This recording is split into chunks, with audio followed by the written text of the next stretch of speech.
नमस्कार, जय हिंद दोस्तों। मैं दर्शकर पांडे स्वागत करता हूं आपका अपने YouTube channel boost positive education पे।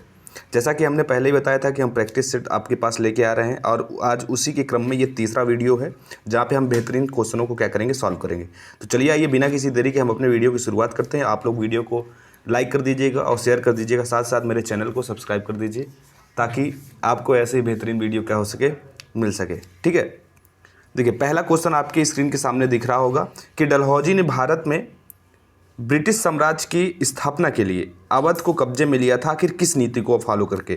क्या सहायक गठबंधन की नीति के माध्यम से, युद्ध छेड़कर, या राज्य अव्यवस्था के माध्यम से, या हड़प नीति के माध्यम से? आपको पता है कि डलहौजी ने हड़प नीति के माध्यम से बहुत से राज्यों को क्या किया था, अपने ब्रिटिश साम्राज्य में समाहित किया था। लेकिन यहाँ पे स्पेशल अवध के रूप में पूछ रहा है, तो याद रखिए हमेशा एक बात को कि अवध को लेकर के क्या है ना कि उसने एक आउटरम की रिपोर्ट आई थी और आउटरम की रिपोर्ट के आधार पर इसने क्या बोला था कि अवध के अंदर कुप्रशासन चल रहा है और अवध अपने प्रशासन को सही से संभाल नहीं पा रहा, इसलिए इसका ब्रिटिश में शामिल होना क्या होगा, जरूरी है, यही इसके हित में होगा। इसीलिए राज्य में अव्यवस्था के माध्यम से क्या किया, अवध को ब्रिटिश साम्राज्य में शामिल कर लिया। तो यहाँ पे आंसर आपका हो जाएगा राज्य में अव्यवस्था के माध्यम से या कुप्रशासन को आधार बना करके अवध को अपने में शामिल किया गया था। पहले का आंसर आपका सी हो जाएगा। आगे चलते हैं अपने दूसरे प्रश्न की तरफ। दूसरा प्रश्न यह है कि पृथ्वी का दिन और रात होते हैं आखिर किसके कारण?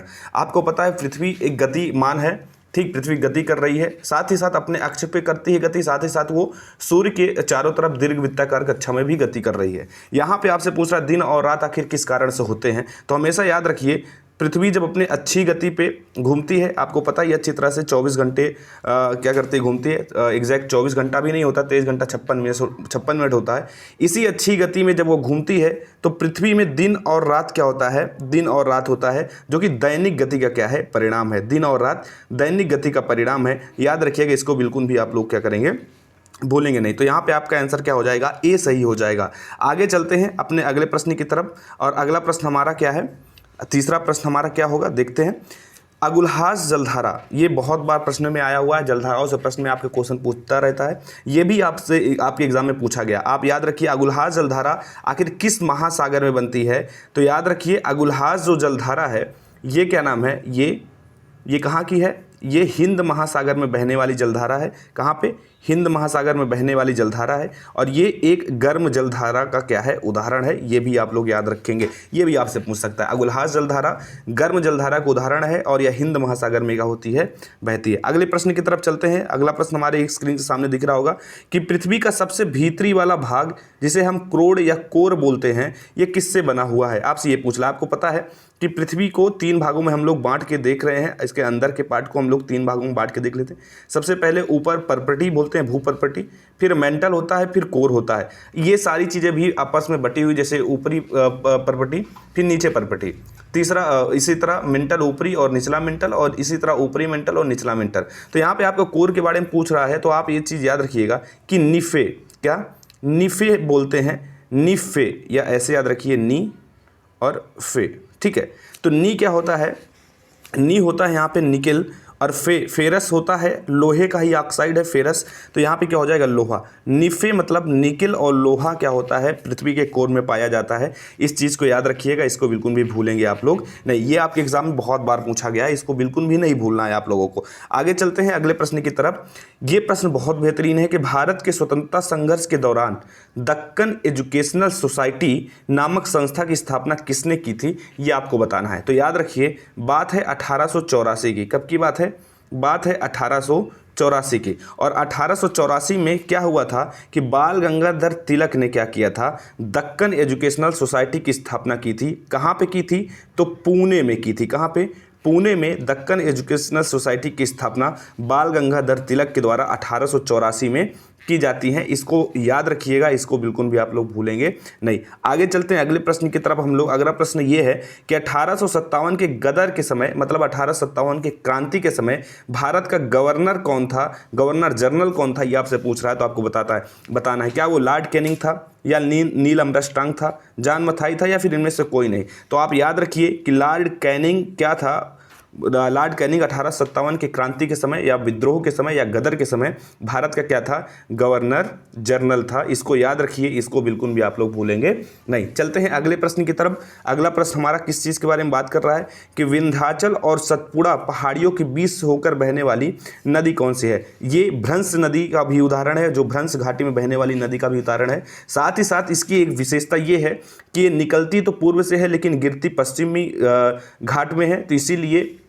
अरब सागर में गिरने वाली नदी के उदाहरण के रूप में भी ये जानी जाती है। इसको हम क्या कहते हैं, इसको हम नर्मदा कहते हैं। याद रखिए, एक तरफ ये ऊपर क्या नाम है आपका अरावली है, फिर इसके बीच से नर्मदा बहती है, फिर सतपुड़ा है और सतपुड़ा के जस्ट नीचे ताप्ती नदी बहती है। तो ये क्या है, ये नर्मदा है, ठीक है, और ये यहाँ पे ताप्ती है, यहाँ पे क्या है, ताप्ती नदी है। ये क्या है, अरावली है, सॉरी विंध्याचल है, बाय मिस्टेक अरावली मुँह से निकल रहा है, ये विंध्याचल है और ये क्या नाम है, ये सतपुड़ा पर्वत है। तो सतपुड़ा विंध्याचल और सतपुड़ा के बीच में नर्मदा बहती है और नर्मदा और सतपुड़ा के दक्षिण में ताप्ती नदी बहती है, ठीक है। इस चीज़ को याद रखेंगे, आपके एग्जाम में बहुत बार यह प्रश्न पूछा गया है। और ये दोनों नदियां क्या है, अरब सागर में मुहाना अपना बनाती हैं और ये भ्रंश घाटी में बहने वाली नदियों का क्या है, उदाहरण है। आगे चलते हैं अगले प्रश्न की तरफ हम लोग। अगला प्रश्न हमारा किस चीज़ के बारे में बात कर रहा है, यूनाइटेड किंगडम यूके में शामिल हैं आखिर कौन कौन से देश। आपने हमेशा सुना होगा इंग्लैंड इंग्लैंड इंग्लैंड, आप कभी कभी इंग्लैंड को ही यूके बोल देते हैं। ये क्या है, ये गलत है, ये क्या है, गलत है। आपको पता है यूके के अंदर 4 ऐसे क्षेत्र हैं जो क्या हैं, शामिल हैं। 4 ऐसे क्षेत्र हैं जो क्या हैं, शामिल हैं। उन 4 क्षेत्रों के बारे में आपको जानना होता है। सबसे पहले तो एक है इंग्लैंड, एक क्या है, इंग्लैंड है। दूसरा है उत्तरी आयरलैंड, क्या है, उत्तरी क्या नाम है, आयरलैंड है, जिसको हम नॉर्थ आयरलैंड NI से हम रिप्रेजेंट कर रहे हैं, ठीक, इसको याद रखिए। और तीसरा क्या है, स्कॉटलैंड, कौन है, स्कॉटलैंड, जिसको हम S से यहाँ पे देख रहे हैं। और चौथा है वेल्स, जिसे हम W से दिखा रहे हैं। तो यहाँ पे A और D ये आपको ऑप्शन में दिख रहा हो। इंग्लैंड और उत्तरी आयरलैंड आपको A में दिख रहा होगा, स्कॉटलैंड और वेल्स आपको दिख रहा होगा C में, ठीक है, C में। तो यहाँ पे A और D आपका क्या हो जाएगा, सही आंसर हो जाएगा। इस चीज़ को याद रखिएगा, इस चीज़ को आप लोग भूलेंगे नहीं। देखिए यहाँ पे आंसर में A और D लिखा हुआ है, तो ये क्या हो जाएगा, A और D नहीं, यहाँ पे A और C होना चाहिए। ये दोनों क्या होंगे, यहाँ पे सही होंगे। आगे चलते हैं हम लोग अगले प्रश्न की तरफ। अगला प्रश्न हमारा किस चीज़ के बारे में बात कर रहा है, आगरा शहर को किसने बसाया था, आपसे ये पूछ रहा है। बहुत बेहतरीन प्रश्न है, याद रखिए। बात है 1506 की। कब की बात है, 1506 की। और 1506 में सिकंदर लोदी ने क्या किया था, आगरा नामक एक नए शहर की स्थापना की थी और आगे चल के इसने आगरा को राजधानी भी बनाया। आगरा को क्या बनाया, राजधानी भी बनाया। और आप देखेंगे कि मुगलों के भी आगे चल के राजधानी आगरा ही रहती है, लगभग आगरा से ही होते हैं। अकबर भी आगरा को ही अपना मेन गढ़ बनाते हैं, इस चीज़ को याद रखिएगा। सिकंदर लोदी के बारे में आपको पता ही होगा कि लोदी वंश का सबसे महान शासकों में से एक था।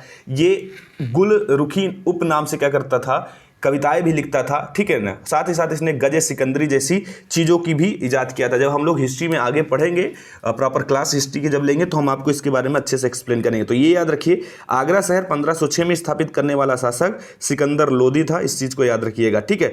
अगले और अपने सेशन का लास्ट क्वेश्चन पे हम लोग चलते हैं। लास्ट क्वेश्चन हमारा है, अशोक के शिलालेखों में किस लिपि का प्रयोग किया, क्या गुरुमुखी, ब्रह्मी, देवनागरी या हाइरोग्लाइफिक्स, ये कौन सी लिपि है, इनमें से कौन सी लिपियों का प्रयोग किया गया है। तो याद रखिए, आपको पता है अशोक के शिलालेखों में लगभग किन लिपियों का प्रयोग किया गया है, शिलालेखों में लगभग लिपियों का जो प्रयोग किया गया है वो है ब्राह्मी लिपि, ठीक है ना। ऐसा नहीं कि सिर्फ ब्राह्मी ही प्रयोग किया गया, खरोष्टी और अरमाइकी भी हमको क्या मिलती है, कुछ क्षेत्रों में मिलती है। जैसे मानसेहरा, शाहबाजगढ़ी जो लेख हैं, अभिलेख हैं उसके, जो पश्चिमोत्तर भारत में पाए गए हैं, वहाँ पे हमें अरमाइक लिपि का भी प्रयोग दिखाई देता है। लेकिन मुख्यतः जो प्रयोग की गई भाषा वो ब्राह्मी ही थी। क्या थी, ब्राह्मी ही थी, इस चीज़ को याद रखिए। तो देखिए, आज हमने क्या किया, अपने 10 क्वेश्चन बेहतरीन जो आपके एग्जाम में आ सकते हैं उनका आंसर देख लिया, ठीक है ना। साथ ही साथ हमने डिस्कशन भी कर लिया। ऐसे ही जुड़े रहिए, ना ज़्यादा टाइम लगेगा आपका ना कुछ, बस बेहतरीन प्रश्नों के साथ हम लोग क्या करेंगे, बेहतरीन